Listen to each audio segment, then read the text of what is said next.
Purple, I'm going to read to us from Matthew 11. I think it will come up on the screen. Matthew 11, verses 28 to 30. Come to me, all you that are weary and are carrying heavy burdens, and I will give you rest. Take my yoke upon you and learn from me, for I am gentle and humble in heart, and you will find rest for your souls. For my yoke is easy and my burden is light. This is the word of the Lord. Thanks be to God. Let's give it up for Beth. Sorry, mind out for the water. The floor's quite wet, guys. Something's going on the stage. Good morning, everybody. Hello. Hola for the Spanish. Normally, not that bothered about football, won't lie, but today it's the women's team, so I'm all here for that. And it also means that I've been required to write a much shorter talk. So, woo, lionesses. If you can bear with me for a maximum of 9.5 minutes, I'd really appreciate it, and then we will crack on with something else. So, come to me, all who are weary, and I will give you rest. I wonder if anyone in the room, in addition to me, can relate to this advert. Tired of being tired. And all the people said, amen. Absolutely. We all get tired. We hear it all the time. Hey, how you doing? Yeah, I'm so good, but I'm so tired. I'm so tired. It's our go-to answer a lot of the time. We all get tired. Body tired. Soul tired. And we're spoiled for choice on how to tackle it. You can try the supplements, you can try the medication, you can binge watch Netflix, you can sleep all you like, but before long, you're probably going to feel tired all over again. And so this morning, I just want to take now 8.5 minutes to look at what real rest could look like. Because for most of us, whether we're aware of it or not, we might be looking for rest in the wrong places. I do. I very easily confuse rest with downtime. So for me, downtime looks like a nice long walk on the beach. It might look like a quieter diary, lol. It might look like the occasional spa treatment, also very nice. These things are my downtime. They're fun. They're tank fillers. They restore my energy. But they can distract me from the real restorative rest that Jesus has for me, because what they do is they actually just continue to fill my time with more and more activity. They're not bad things, but they're not Jesus. Rest is not the absence of activity. That is not the goal. Rest is the presence of peace. And true peace, true rest is only found in God. Jesus says, come to me, and I will give you rest. So Jesus knows that we need rest. This is how we're designed. We're designed for our bodies, our minds, and our souls to need rest. God himself rested. In Genesis, it says that on the 7th day, God rested.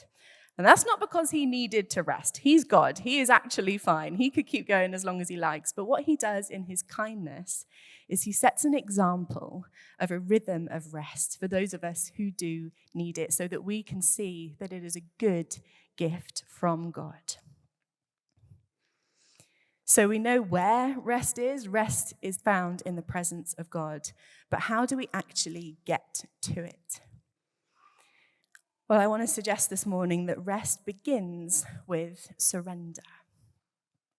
For a long time, when I've read these verses and it talks about taking up the yoke of Jesus, that's just felt like another thing to do, another thing to add to the load that is already so heavy, to take on something else.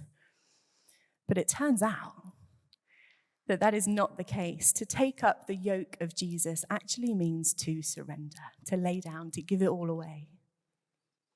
In taking up Jesus' yoke, we choose to lay stuff down before him. So instead of adding more to your load, you're exchanging it for his peace. In surrender, our actions say, I give you the thing, I give you the weight, the burden, the stress, the reputation, the fear, the unforgiveness, the sin. I'm going to choose to let go of that. I'm going to choose to trust you. I give it to you, and I trust you with it.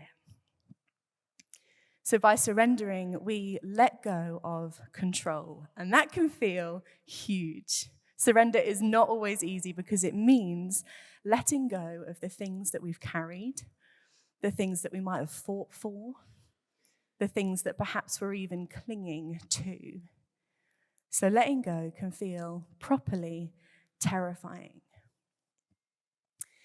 Wikipedia, the source of most knowledge, defines surrender in military terms as the relinquishment of control.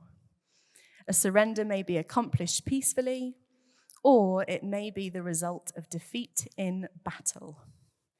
And it may be that for you this morning, surrender sounds great. You can't wait to lay some stuff down and run into the peace. But it might also be that for you this morning, surrender is about to be accomplished as the result of defeat in battle. For you, it has been so long that you have dragged yourself from day to day under the unbearable and immovable weight of the things that have brought you to the point of exhaustion. And you sit here now feeling nothing but defeated because it has been too hard for too long. And this morning, Jesus invites you to lay down the burdens that have burned you out and to trust him. He has rest here for you today, and he just says, come. Rest begins with surrender. One of my favorite illustrators, her name is Liz Climo or Climo. I don't know her well enough to know how to say her name, but she is my favorite illustrator. And she creates beautiful little artworks of animals saying cool stuff. And I found one that I thought really beautifully summarized the verses this morning. So you can see on the slide, hopefully, you've got hamster hanging in a tree. Bear comes along, he says, you okay? He says, I'm barely hanging on. But what Bear does is he offers to take the weight. And what we see is hamster's circumstance doesn't change. He's still a hamster hanging out of a tree. But the burden's gone because the bear has taken the weight. The bear's Jesus, guys. Rest is not dependent on having a clear diary or having carved out time to do nothing. Rest is not dependent on whether you think you've earned it or not. Your true rest is dependent on whether or not you choose to live your life surrendered to Jesus. To surrender control over the things that perhaps have control over you. And when we hand over the weight, we're then free to walk in his peace. And in his peace, we find our perfect rest. Rest begins with surrender. You may have heard of Elizabeth Elliot. She's a Christian author and writer who passed away not too long ago. Fascinating story, but the thing you need to know right now is that life was not easy for Elizabeth Elliot. But she says this: sometimes life is so hard that you can only do the next thing.